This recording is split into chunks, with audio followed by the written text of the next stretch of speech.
कैसे देखती हैं आप ये 2 चीज़ों को? Salman Khan the superstar, movie star और Salman Khan as Bigg Boss host. As a host मैंने सलमान में ये देखा है कि वो हमेशा चाहते हैं कि उनके शो में जितने कॉन्टेस्टेंट आए वो बाहर आकर अपना करियर बहुत अच्छा बनाए। लोग बोलते हैं कि वो शमीता के लिए बायस है, मुझे ये लगता है कि वो शमीता के लिए बायस नहीं है। वो उनको इतने सालों से जानते हैं, इसलिए वो कनेक्ट कर पाते हैं, वो उन्हें समझ पाते हैं कि उसने ऐसा क्यों किया होगा। तो उतनी चीजों में उन्हें थोड़ी बहुत तो लिबर्टी देनी चाहिए था, इंडस्ट्री में इतने सालों से है वो। तो वो मुझे बिल्कुल। लगता है कि सलमान खान बतौर होस्ट और मेगा स्टार बहुत अलग अलग चीजें नहीं है, दोनों में वो रियल ही रहते हैं।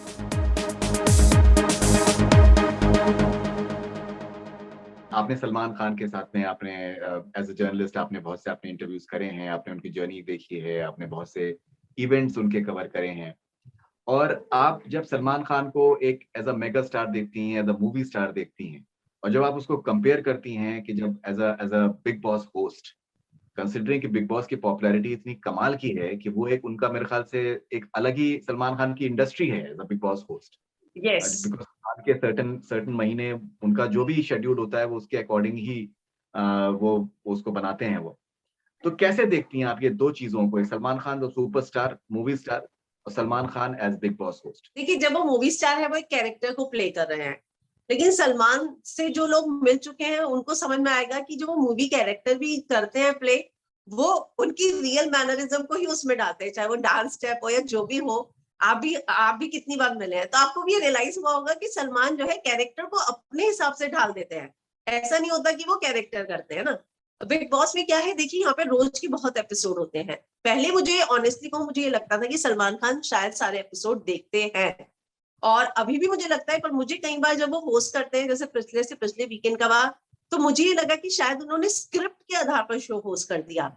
हालांकि जो सलमान का डेडिकेशन है, वो मुझे लगता है कि वो बिल्कुल इस शो को देखकर फिर अपना ओपिनियन देते हैं, वो इन्फ्लुएंस नहीं होते।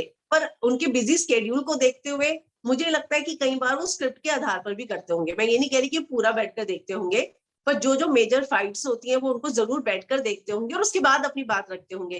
देखिए, पॉइंट ऑफ व्यू हर किसी का हर चीज पर अलग हो सकता है। किसी को कोई लड़ाई सही लग सकती है, किसी को वही लड़ाई गलत भी लग सकती है।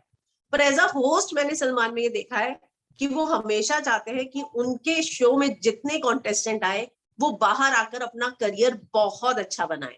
वो हमेशा, ये मैंने देखा है कि वो सबके लिए ये सोचते हैं कि किसी का भी करियर खराब ना हो, सब अपनी लाइफ में बहुत अच्छा करे, और इसके लिए बहुत एफर्ट भी लेते हैं। वो आप भी जानते ही हैं कि शो में ही नहीं, शो के बाहर भी आज राखी कितना बोलती है, वो सच में करते हैं, सबके लिए करते हैं। लोग बोलते हैं कि वो शमीता के लिए बायस है, मुझे ये लगता है कि वो शमीता के लिए बायस नहीं है।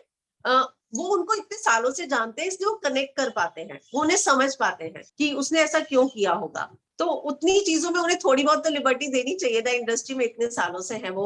अब शमीता को जानते हैं ना, जैसे हम सलमान को जान, मतलब उतना तो थोड़ा पहचानते ही है कि वो उनका जो कैरेक्टर वो करते हैं, हमें पता है कि वो अपनी चीजों को कितना डाल देते हैं ना उसमें। तो वो बिल्कुल मुझे सुनकर। लगता है कि सलमान खान बतौर होस्ट और मेगा स्टार बहुत अलग अलग चीजें नहीं है, दोनों में वो रियल ही रहते हैं। लेकिन रियल रहते मुझे, हैं। जब लोग कहते हैं कि वो बायस हैं, वो शमिता को फेवर कर रही हैं, और खैर मुझे उम्र को लेकर ये बार बार लगा कि उन्होंने शायद उसको समझने की कोशिश नहीं की क्या, क्योंकि उम्र को चांस बहुत कम मिला अपने आप को क्लियर करने का। हाँ फरीदून, अगर आपने भी एपिसोड देखे होंगे तो बतौर ऑडियंस मैं उसका पक्ष शो के अंदर ही कई चीजों को लेकर जानना चाह रही थी, जो उसे मौका नहीं मिला। तो कई जगह सही भी हो जाता है, कई जगह गलत भी हो जाता है। अब एडिटिंग टेबल का भी कमाल है कि कितना शूट होता है, कितना दिखाया जाता है ना। नहीं, एब्सोल्युटली, एब्सोल्युटली।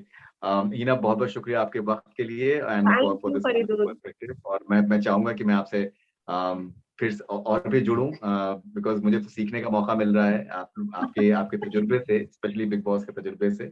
सो बहुत-बहुत शुक्रिया and all the best wishes for 1 million now. Thank you. Thanks for your kind word Faridoon, thank you. Thank you my Heena. Honour, तुम्हारे साथ मैं इंटरव्यू कर रही हूँ, ये मेरा ऑनर है actually. Thank you very much. Thank you so much. Thank you, thank you. Thanks.